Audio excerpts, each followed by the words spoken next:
जय सिया राम। तो कल तक हमने अपने प्यारे कथा रसिक श्री सीताराम जी को श्रवण कराया कि प्रेम माधुरी बाई जी के मन में संदेह हो गया कि क्या सच में गिरिराज जी आ सकते हैं होली खेलने, जो सब उन्हें निमंत्रण देने जाते हैं। उन्हें तो लग रहा है ऐसा नहीं हो सकता कि साक्षात गिरिराज जी कैसे आएंगे होली खेलने। लेकिन तभी ठाकुर जी ने एक लीला कर दी। सब लोग परिक्रमा मार्ग पे आगे चले जा रहे थे। कुछ दूर जाकर ही बाई जी ने देखा कि एक 7-8 वर्ष का बालक मोर मुकुट पीतांबर धारण किए हुए, बहुमूल्य आभूषण धारण किए हुए, हाथ में छड़ी लिए हुए सामने से चला रहा है। चमचमाती हुई जरी की पोशाक धारण की हुई है, हीरे मोती के गहने पहने हुए हैं। अब ये देखकर तो प्रेम माधुरी बाई जी हैरान हो गई, चिंतित हो गई। कहा, अरे देखो तो ये किसका बालक है, इतने बहुमूल्य आभूषण धारण कर रहे हैं इसने, अकेला चला जा रहा है, कहीं कोई इसका अनिष्ट ना कर दे, कोई पकड़ ना ले इसको। इतने बहुमूल्य आभूषण है, कोई संरक्षक नहीं है, साथ माता पिता नहीं है, जाने किसका बालक है। बड़ी दुखी हुई, अपने साथियों को बताएं। लेकिन उनके बाकी साथियों ने कहा, अरे कहाँ, कौन बालक, हमें तो कोई नहीं दिख रहा। तब तो आपने कहा कि अरे अभी अभी तो यहाँ से निकल के गया मेरे पास से, देखा नहीं कितने सुंदर आभूषण पहन रहे थे, कितने बहुमूल्य आभूषण थे। और उनकी वेशभूषा का, आभूषण का वर्णन करने लगी। लेकिन किसी को दिखा ही नहीं बालक। आपको भी हैरानी हुई कि किसी ने कैसे नहीं ध्यान दिया इस बालक पे। लेकिन कोई बात नहीं, चलते चलते पहुंच गए गोवर्धन जी। तो देखा महामंदिर में गिरिराज जी ने ठीक वैसे ही वस्त्र आभूषण धारण किए हुए थे जैसे उस बालक ने धारण किए हुए थे। तब तो उनके शरीर में कंप होने लगा, नेत्रों से अविरल अश्रुधारा प्रवाहित हो गई। समझते उन्हें देर नहीं लगी कि साक्षात गिरिराज जी ही आए थे, हमें ये आभास कराने कि मैं तो इधर ऐसे ही साक्षात स्वरूप में घूमता फिरता रहता हूँ।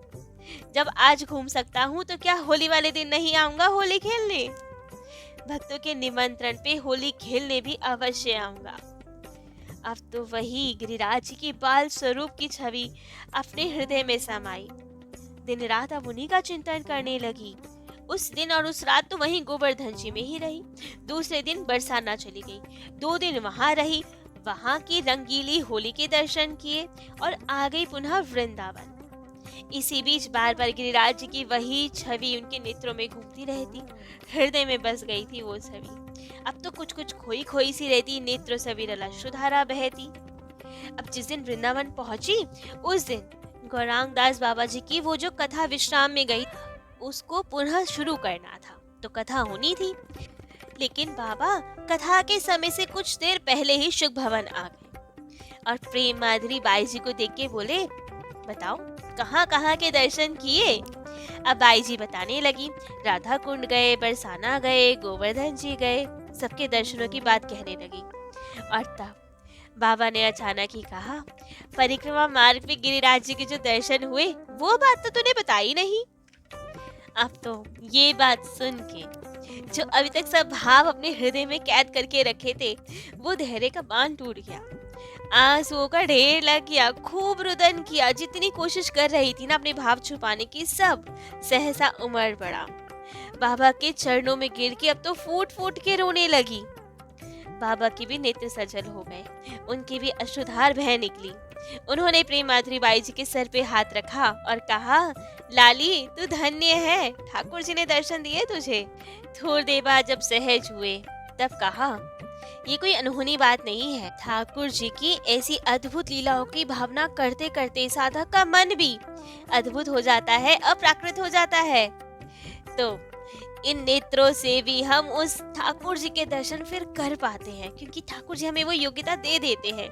इसलिए ही तुम्हारे हृदय के भाव ऐसे अद्भुत है कि ठाकुर जी ने तुम्हें दर्शन दिया। प्रेम माधुरी जी बाई जी की एक विशेषता ये भी थी कि वे सब संप्रदाय के महात्माओं के, सब ग्रंथों का खूब आदर किया करती थी। इसलिए गौरांग दास बाबा जी, ग्वारिया बाबा, हंस दास बाबा, बाल गोविंद दास बाबा, सभी संप्रदाय के संत उनके पास आया करते थे, खूब उनसे सत्संग किया करते थे। संप्रदाय, अलग अलग संप्रदाय की वाणी ग्रंथों का अध्ययन के प्रभाव से राधा रानी उन पे खूब कृपा करने लगी थी, उनके प्रति उनमें अनन्य निष्ठा हो गई थी। सहचरी भाव दृढ़ होता जा रहा था उनके हृदय में। वे आचार्य श्री श्यामचरण दास जी महाराज का एक पद अक्सर दोहराया करती थी। श्री स्वामी हरिदास जी रसिक महाहरि व्यास, कृष्णदास अरुहित अली, इन मारक सुखरास, सोए मेरो मार्ग है महामोद की खान, उन्नत परम निकुंज रस, तीन वाणी परमान। अब जब हृदय में इतना वो सखी भाव उत्पन्न हो रहा था, सहचरी भाव जग रहा था, तो उन्होंने सोचा कि प्रेम सरोवर में एकांत में वही रह के भजन करें। वहाँ के रमणीक वातावरण में सहचरी भाव मानसिक सेवा बहुत अच्छे से होगी, वो उपयुक्त वातावरण रहेगा। इसलिए वहाँ जाके रहने लगी। श्रीमती शरण जी को साथ ले गई और वही दोनों खूब आनंद से मानसिक सेवा करते, भजन करते। रामगढ़ के नारायण प्रसाद पोद्दार जी के आग्रह पे गोपाल मंदिर के सामने वाले हिस्से में ही उनके रहने की व्यवस्था हो गई, क्योंकि वे चाहते थे कि वे व्यवस्था कर दे, तो इन्होंने स्वीकार कर लिया। अब वहाँ के परिवेश में खूब अनुकूलता से भजन हो रहा था, खूब आनंद से हो रहा था। 11 वर्ष तक वही भजन करती रही। तब के रसिक संत श्री पिया शरण महाराज जी भी वहीं रहते थे, तो उसका सत्संग भी खूब आपको प्राप्त होता। वहाँ रह के तो आपका शुद्ध सहचरी भाव बहुत जागृत हो गया, बहुत वृद्धि हो गई उनपे। श्री जी की कृपा पहले से और अधिक होने लगी और अधिक दिव्य लीलाओं के दर्शन आपको होने लगे। एक बार तो जब आप प्रेम सरोवर में स्नान करने गई, उन्होंने देखा सरोवर के उस प्रकार कुछ दिव्य प्रकाश हो रहा है, मोर नृत्य कर रहे हैं। तब तो आप श्रीमती शरण जी को लेकर उस पार गई, लेकिन जब जाके देखा तो वहाँ कुछ भी नहीं था ऐसा। ऐसी एक बार रात्रि में सरोवर के पास वैसा ही प्रकाश दिखा। फिर आपको दिव्य अनुभूति हुई, सुंदर राग के साथ रास नृत्य की आवाज आने लगी आपको, लेकिन फिर जाके देखा फिर कुछ नहीं दिखा। उस ध्वनि का पीछा करते करते, ढूंढते ढूंढते बहुत देर आप जंगलों में भी भटकी, लेकिन कुछ नहीं दिखा। तब तो राधा रानी को उल्हाना देती, आक्षेप करती उनपे, कहती कि हे स्वामिनी जी, जब इतनी कृपा करती ही हो, स्वर सुनाई देता है मुझे, लेकिन आप क्यों नहीं दिखाई देती। खूब रोती, राधा रानी को पुकारती कि क्या तुम्हें आंख मिचोली खेलने में मजा आता है? क्या तुम नहीं जानती इससे मुझे कितना कष्ट होता है, क्या बीतती है मेरे ऊपर। खूब रुदन करती। एक दिन तो रुदन करते करते पूरा दिन, पूरी रात बीत गई। तब तो प्रातः काल बालिका स्वरूप में राधा रानी आई, उन्हें पीलू का फल दिया, कहा देखो कितना मीठा फल है। अब तो वो देखती रह गई बालिका को और फल को। अब जैसे ही फल उनके हाथ में दिया तो राधा रानी जाने लगी। बालिका स्वरूप में थी, वे पहचान ही नहीं पाई थी राधा रानी, लेकिन बहुत सुंदर कन्या के स्वरूप में आई तो फल देके जाने लगी और देखते ही देखते अंतर ध्यान हो गई। तब तो आपने समझा कि राधा रानी छद्म वेश में आई थी और उनकी कृपा प्राप्त करके आप कृतकृत्य हो गई। लेकिन अब 11 वर्ष हो जाने पे आपके गुरु भाई बहनों को बहुत खराब लग रहा था आपसे दूर रह के, तो सबने खूब आग्रह किया कि आप वापस आइए वृंदावन, सुख भवन में ही विराजिए। तो सबके आग्रह को स्वीकार करके आप वृंदावन पुनः आई और यहाँ आकर आपने श्रीमद् भागवत जी का सप्ताह का आयोजन किया। और जब पाठ का अंतिम दिन था तब 100 वैष्णवों की जिमाने की व्यवस्था की, लेकिन जब तक भोग लगता सब आते 100 वैष्णव, तब तक तो नंदग्राम, बरसाना, जयपुर से और 100 वैष्णव आ गए। अब तो श्रीमती शरण जी महाराज घबरा गए कि व्यवस्था तो 100 वैष्णवों की थी, अब तो 200 वैष्णव हो गए, कैसे व्यवस्था होगी, क्या होगा। तब तो आपने उन्हें कहा कि अरे घबराओ मत, ये क्या तुम्हारी जड़ बुद्धि गई नहीं अभी तक। भगवत प्रसाद भगवान की तरह ही चिन्मय होता है, विभु होता है, चिंता की कोई बात नहीं, किसी को कमी नहीं पड़ेगी। और सच में ऐसा ही हुआ, सब लोगों ने भर पेट प्रसाद पाया, उसके बाद भी प्रसाद बच गया।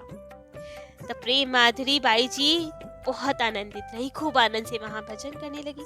पर वे मान प्रतिष्ठा से बहुत दूर रहती थी, उन्हें अच्छा नहीं लगता था कि कोई उनकी खूब बड़ाई करे, उनकी फोटो तक ले उन्हें पसंद नहीं आता था। राजस्थान के एक भक्त थे श्री जगदीश दास राठौर जी, उन्होंने शुक संप्रदाय के संतों के जन्मोत्सव के उपलक्ष्य में गाए जाने वाले बधाई के पदों की रचना की थी और उनके मन में विचार आया कि क्यों ना एक पद बाई जी के लिए भी रचा जाए।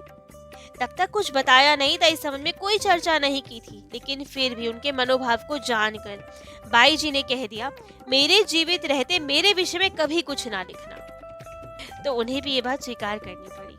संवत 233 में अश्विन मास में वे थोड़ी अस्वस्थ हो गई। श्रीमती शरण जी उनकी सेवा में थे। आश्विन शुक्ल चक्र चतुर्दशी को उन्होंने कहा कि अब मुझे श्री जी के सामने ले चलो। तब तो श्रीमती शरण जी महाराज उन्हें ले गए, हाथ पकड़ा और श्री जी के सामने ले गए, वहां जहां श्री जी विराजमान थी विग्रह स्वरूप में। अब वहां उन्होंने श्री जी के दर्शन किए, थोड़ी देर बाद वहीं बैठी और वापस फिर अपने कक्ष में आ गई। उस समय उनके मुखारविंद पे एक अपूर्व तेज उभर आया।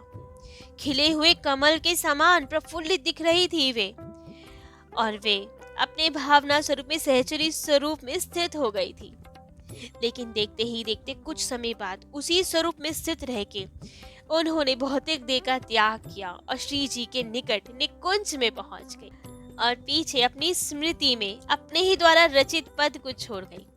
उनके भक्त उनका इन पदों का संग्रह करने को प्रकाशित करने की चेष्टा भी करते हैं। उदाहरण स्वरूप एक बहुत अद्भुत पद उन्होंने लिखा अपने गुरुदेव की स्तुति में, जो था सरस घन रस मेह बरसावे, करे गर्जना जुगल नाम की रसिक मोर हर्षावे, बिच बिच झलकन रूप छटा की दामिनी दम खावे, भक्त जनन की उर अवनी में भाव वृक्ष प्रकटावे, उमंग हर्ष के भरे सरोवर ने लहर लहरावे, पावन ऋतु श्री गुरु कृपानित नई मौज दिखावे, करे प्रफुल्लित तन मन सबके चहु दिसी आनंद छावे, प्रेम कोयल मत वाली हुए के विनती शब्द सुनावे। तो ऐसी थी अद्भुत श्री प्रेम माधुरी बाई जी, जिनका जीवन ठाकुर जी ने क्या अद्भुत पलटा, जो आर्य समाजी थी, जिन्हें अलाउ भी नहीं था ठाकुर जी के दर्शन करना, मंदिर में जाना, कथा कीर्तन सुनना, और कहाँ ऐसे भाव प्रकट हुए कि साक्षात ठाकुर जी के धाम में वास मिला, दिव्य गोलोक का वास मिला। तो ऐसे अद्भुत होते हैं हमारे ठाकुर जी, किसके हृदय में कैसे प्रेम प्रकट कर दे कुछ नहीं कह सकते। तो आज प्रेम माधुरी जी का चरित्र तो यही विश्राम देते हैं। कल अपने प्यारे कथा रसिक श्री सीताराम जी को उनके अनेक इन्हीं दिव्य प्यारे भक्त का चरित्र श्रवण कराएंगे। आज के लिए इतना ही। जय जय श्री सीताराम।